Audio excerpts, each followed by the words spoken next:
Hello everyone, it's Fyre.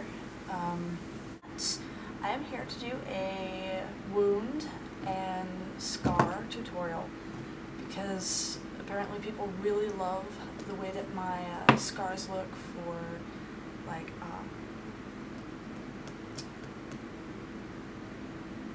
squall. Okay, first off, I'm going to start with the color, mainly because that's the most universal thing.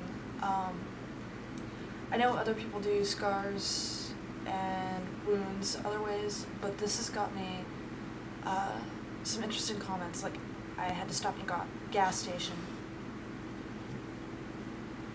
wearing Squall's scar straight across my face, and some people actually thought it was real, and I had to tell them, oh no, it's fake, it's for a costume, I'm going to something, and like, oh, so real. And I also got a request from a friend to do this. So, what I use for color is generic cream makeup by Ruby's.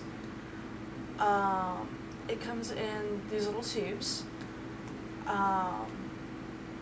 There's not really skin, fleshy tones available, so I get these three colors. I get white, red, and brown, and I can do any type of anyways, they're about $1 a pack. Well, they're $1 a tube. You can get them at Walmart around Halloween time. Otherwise, go to your local costume shop. I know they carry them year-round. Mine does. Anyways, I'm sure you can get them online if you don't go out. Now, this is what I use for like the fresher scars, like with Squall. Still red, not quite infected, but you know, it's red. There's all the blood coagulating there, type of scar, and that's what people like about Squall so much. Usually the cream paint works really well in giving the texture, but there's a problem with this. After a while, it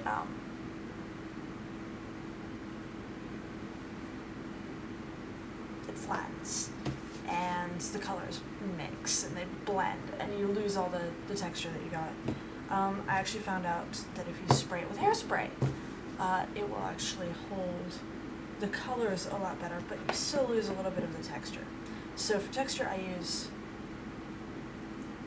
one of two things. I use the school glue, or for smaller scars, because this stuff is expensive,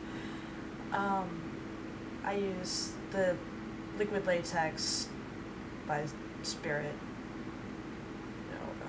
Yeah. I got it at the Halloween store on clearance, because last few days after Halloween, they have about a week-long clearance, and you can get a bunch of stuff. Daub a little bit of red on.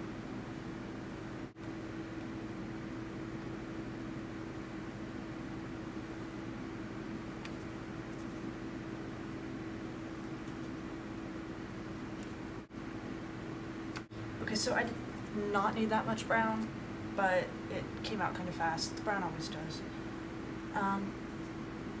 So I use these three colors, white, red, and brown, to get the color. Basically, I just use my artistic talents to mix the colors for the paint. And yeah, I use Q-tips. Sometimes I use paintbrushes. Okay, so for the school glue, it's like non-toxic, and you can use it on your skin. I actually do Francis stubble. I either use school glue or liquid latex to attach that, but we're not doing that today. That'll be another one. I'm going to do a scar just across here, just to show you. I do generally just a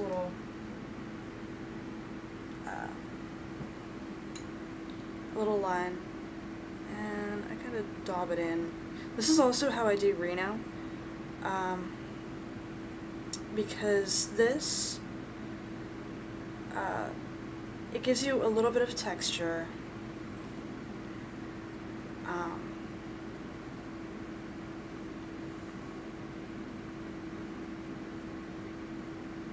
When it dries, but this is more for like a flat scar.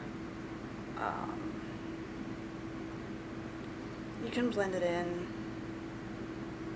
a little bit.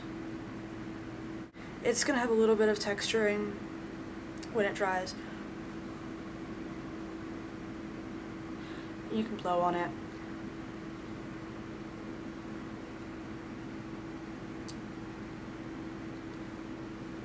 Do another,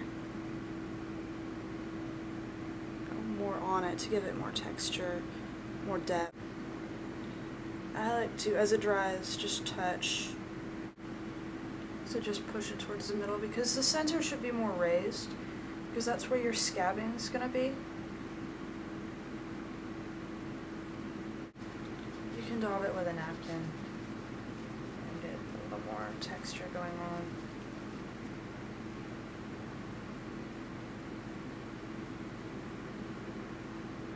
Some of the excess off, which is why I use a napkin. It is to push in from the outside into the center. You can also pull down along it a little bit. And then I'm using the dry side to push in from the out side.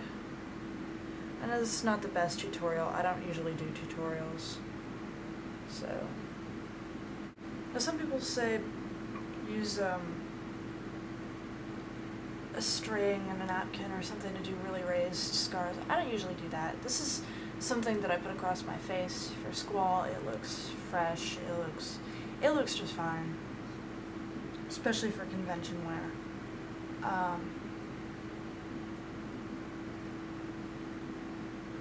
But the great thing about this is when it's done, I'm going to be able to, or when I'm done wearing it, I'm going to be able to peel up the edge of this, peel it off, and not have the leftover staining that occurs with this red. This red stains really bad. It takes me like 15 minutes of washing my face to get this crap off if I don't use something beforehand. I've seen where people will do like this. And you can actually conceal stuff in your skin that way. It's actually how some magicians.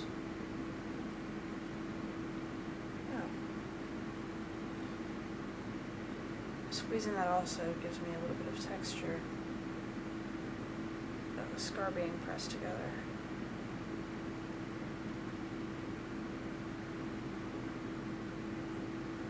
It's kind of a growing over, scabbing effect that I really like. I'm going to go ahead and go over that with another layer. Very gentle layer. And this time I'm going to go directly onto my... Okay, so now for how I mix these colors. I mix into the white because my skin is really light and that's the best base for me. Out of this, I mix in a little bit of the red until it gets pink, because I need these scars to look pretty pink.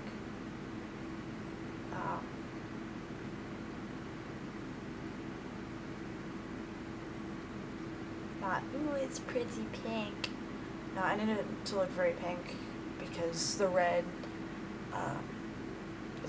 from the blood coming near the wound. I'm gonna mix in some brown. Okay, that's really dark. I might have to add in some more white.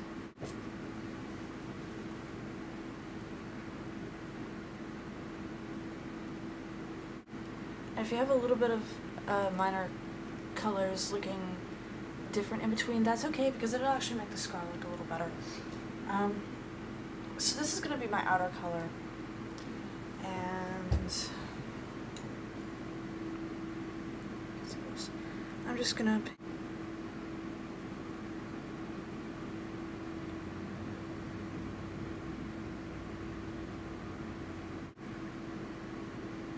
see, so this makes it start looking like there's, you know, something wrong beneath the skin, because the blood is, you know, traveling to this area, because, you know, you're bleeding and your body's trying to stop it, so.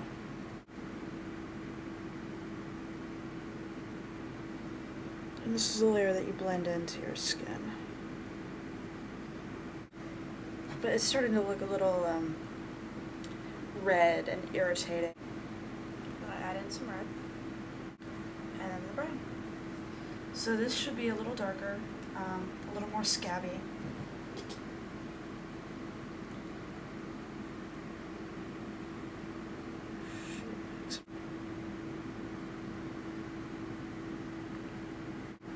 And since this globs on, this adds a lot of your texture into it.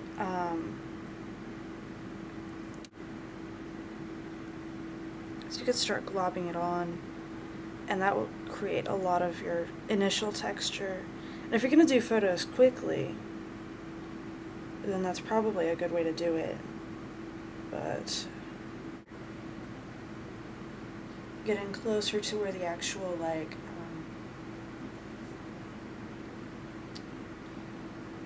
place that was cut was. And so now for this next layer, I'm going to use a little bit more white base because I'm running out here. We're going to make this really red and really brown because the request was for scabbing. So if you just mix the red and brown, it's way too dark, way too fast, and it just does not give you a desirable look. See, what you have to understand when doing this is your blood is blue when it's not oxidized, like when it's already deposited its oxygen to your cells and it's headed back to your heart to be pumped to your lungs again to pick up more oxygen. It's blue, and that would be your blood vessels. Once it gets to your lungs and picks up oxygen, the iron in it oxidizes and turns red. So your arteries. But whenever you get cut, vein or artery, your blood is exposed to the air, which makes it oxidize and turn red. But after a while, I could equate it to being like rust.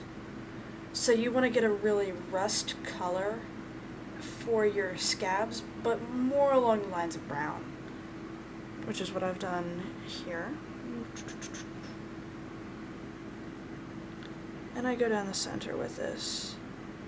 And this is where I do my real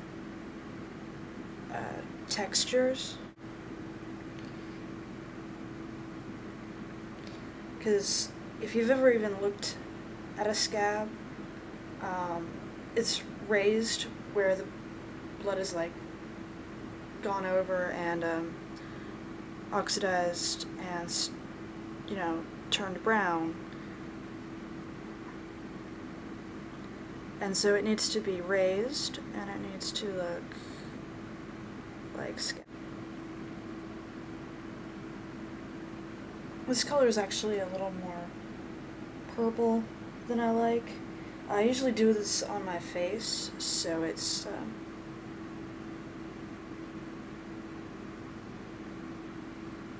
it's a little different working with my hand, and I've not got the best light, so. But I'm showing you a process of how to do this. Not perfectly colored. So anyways, there is my scar. You can go a little more red if you want.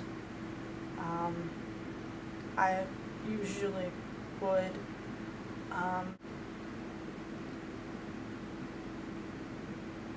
That's how I do it. Anyways, if you want more texture and you have more like cream paint, push it in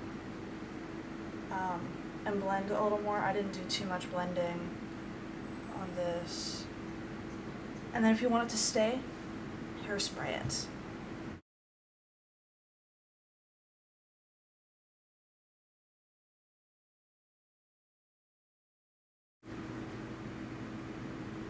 Okay, one last thing on the wound tutorial that I kind of forgot. I did a little bit of scabbing, which actually made it look a heck of a lot better. I took straight up red and brown, and I mixed it together, yeah, to be, well, that right there. This. And it looks more like scabbing, and I did a little bit more of brown, and then I did more into the colors of red, which makes it look like it's still scabbing over. So, that's that.